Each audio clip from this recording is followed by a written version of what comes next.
Hello everybody and welcome to another episode of This Week in Philadelphia Sports, where, as you might have guessed it, we go over everything that's happened this week in Philadelphia sports.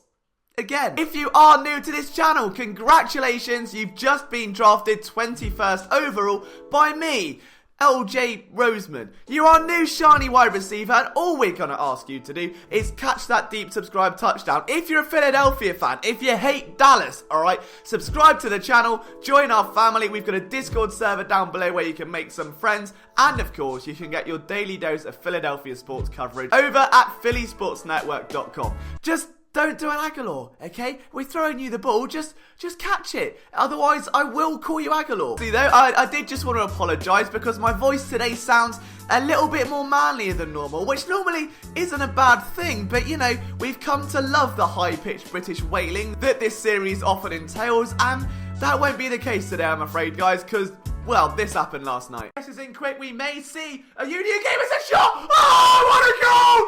What a goal! What a strike! And the Union take a 1-0 lead! The ball's been, oh my god, oh, Swaz, it's in! It's in! It's in! It's in! The Union score! What the just happened? Ball over the top, it's landed, surely, Santos spins! He spins, pass it back, Aaronson's there! Aaronson was there, he's got it now, turns, shoots, go Union! Go Union! Limbs! Brandon Aaronson! Yeah, I'm a little bit frail from the Philadelphia Union watch-along stream. Thank you so much to anyone that tuned in. We had an absolute blast. It was amazing to see people that had never even watched soccer before, that had never heard of the Union, never seen the Union, really get into the sport with a community and enjoy it. It was a great laugh, great fun, and we'll be doing them for every single Union game this season. So if you want to be part of it, we'll be live during every single Union game. So there's no reason to miss out, okay? We're a lovely group, I promise. We're going to start, though, with the Philadelphia Eagles, who last week had two main bits of news, both of which we've covered on the channel. Firstly, the Eagles let Jason Peters walk. The 38-year-old veteran left tackle has been allowed to test free agency waters, and it's an understandable decision, okay? A, he's 38, B, he was still playing at a high level despite missing time in 23 games since 2017, and C, it's Jason Peters. He's got to get paid, and I don't think he's the type of guy that would take too kindly to taking a bump behind Andre Dillard. I couldn't imagine a conversation where Howie's going, JB, player, what's up, my guy, what's up, dude? So you know that you're basically a first ballot Hall of Famer? Oh, BA, my voice doesn't carry weight, Howie. I'm just a guy that happens to be a future legend of the game. Do you want to be a backup for it? Might as well. I mean, as tempting as that is, Howie, I'm gonna pass, if that's alright. It just wouldn't happen, and I think it's very convenient that this comes like days after those obscene Andre Dillard trade rumours. There was never any weight to them. I said that last week. It made no sense whatsoever, because the only game where Dillard genuinely concerned me was the one when he was thrown to the Wolves at right tackle. It's sort of like trying to throw a pass to your friend with a broken right arm and then complaining because he doesn't make the catch, but then going to Pro Football Focus and saying, well, on 30% of snaps, I'm not bitter about it, I'm not. Anyway, it's a wise move. It's a little bit sad to say goodbye to Jason Peters, but it is at least a positive sign that Howie Roseman is sticking to his word, and he's not going to get too attached to players anymore. He's not going to make bad financial decisions because he's attached to the person. Something we can all learn from. Yeah, I mean, Valentine's Day's been and gone. Would have been a good lesson there, because, when I was 13, I bought a girl a cake for Valentine's Day, a personalised cake with her name on it, and she dumped me a day later. Alright, that's Howie Roseman. He's moved on now. He's not buying that cake anymore. He's making smart, intelligent decisions, and hopefully that's going to be the end of an era, almost, of seeing players just kept around for the sake of it because they're loyal to the team. They have to do what's right for the team, and that's making the most of this 5-year window that Andre Dillard brings as a future starting left tackle, a ceiling in which he's proven he can live up to in the short window of games we've seen. But last week, I said, look, let's get this video to 350 likes, and I'll get you a Byron Jones Darius Slade film room. And you let me down. And I still delivered the video because I love you. Alright, so we're going to reduce it. 200 likes. Andre Dillard film room showing you why he's actually very, very good. 200 likes on this video. Andre Dillard film room slap bang the middle by Wednesday. I'll get it done. Another bit of news was that Marty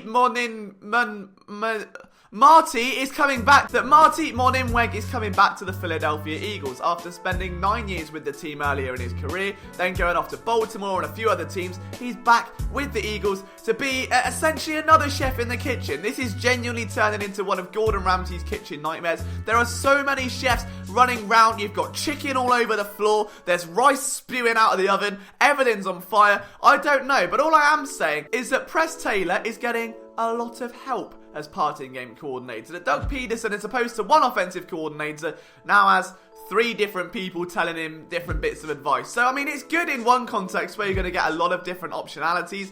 It's pretty bad, I think, in the way that you may get conflicting opinions and maybe power struggles. I don't know. It's like trying to fold a bit of paper more than 6 times. Eventually, it comes a bit too hard to do, and you end up with a ruined bit of paper, really. And maybe what we need is an actual boy band offensive coordinator. Sort of like Boyzone, but a bit more angry. Tell you what as well, we'll have a competition. As you guys know, we've got some brand new merch on sale, so here's a quick competition. Whoever can come up with the funniest nickname for the Eagles offensive coordinator group as a boy band will win a free PSN shirt. I'll unveil it in that Eagles film room video. So leave a comment down below, what would you name the Eagles boy band? And on that note, Jamesy Hardyman said he wanted Eagles themed colourways.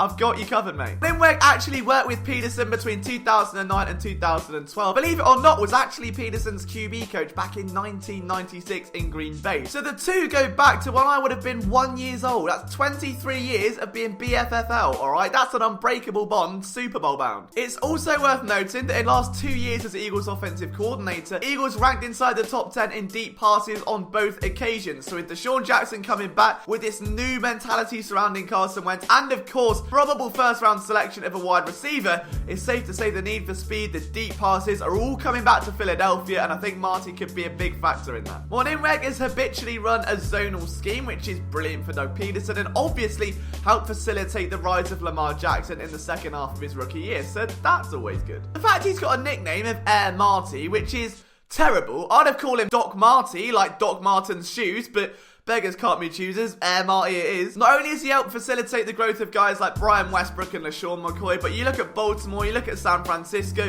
he's done the same there. And with the emergence of Miles Sanders, with versatile players like Boston Scott, I think this is going to be a really, really good addition. His teams have also housed 1,000-yard rushers on multiple occasions, which is very, very good news for Miles Sanders. His time as an NFL coach, Doc Marty, because that's what we're going with here, has finished with a top 10 scoring offense 9 times.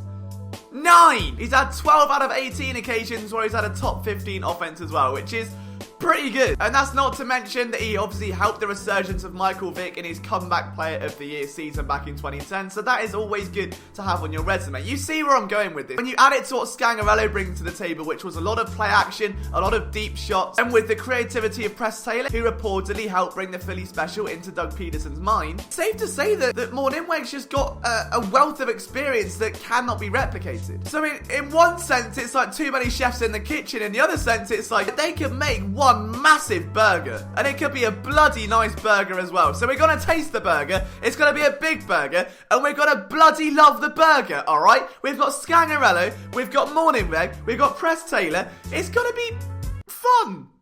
Probably. And I think when you look at all of these pieces, where you've got Deshaun Jackson coming back, the need for a speedster, the need for a new slot guy, what Miles Sanders brings to the table, and then all of these creative outlets with Scangarello's mindset and how that Denver offense molded into play action and deep shots and mixing those in, how Marty Morningweg has pretty much been ingrained in Reed's system his entire career, can bring that to the table. What you get as an Eagles offense is going to come with so many new ideas, I think, so many ways to get players open deep down the field, and just let Carson Wentz really live up to that gunslinger mentality, that gunslinger reputation, and just let it rip, let it fly down the field, which is what fans have been begging to see since his arrival in 2016. And we caught glimpses of it last year. The offense molded. Saw guys like Deontay Burnett just come in out of nowhere and make a name for themselves. Even Shelton Gibson came in and got himself some airtime. So hopefully the Eagles can do exactly that as well. Hopefully the Eagles offense will continue to move in that direction, and by all accounts, looking at every possible angle, I think it's going to.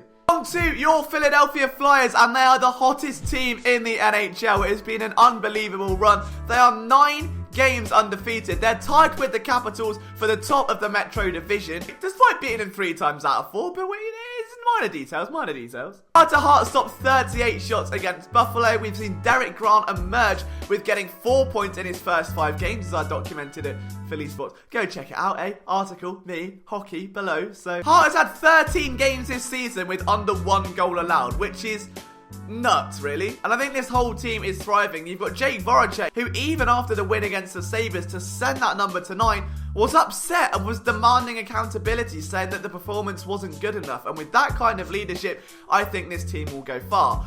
Unlike the Sixers, who are a catastrophic mess right now. I mean, it is a shambles. I know they're dealing with injury, and you've got Al Horford doing Al Horford things, but they're 5-5 in their last 10. They were embarrassed against the Warriors. They're now 6th place in the Eastern Conference. Their chances of climbing higher to get a better seed in the playoffs is rapidly slipping. It's not looking great, and you've got to feel like pressure is beginning to build on Brett Brown. If they can't get out of the first round of the playoffs, it'll be an absolute shambles, a huge disappointment, especially after coming a bouncy shot short of beating the Raptors last time round. It's a shame. And I think there is definitely going to be some pressure on Brett Brown's shoulders right now. My advice would be, just watch the Flyers. They're more fun. The Phillies are doing spring training things, which means it's sunny and Bryce Harper's hitting very good balls very far, but it doesn't really matter because it's spring training. But Alec Bohm is good, and he is a little baby, and that's very good because it means he can grow into a bigger baby. So up the Phillies. If only there was a company that was showing games that, oh, NBC dropped the air.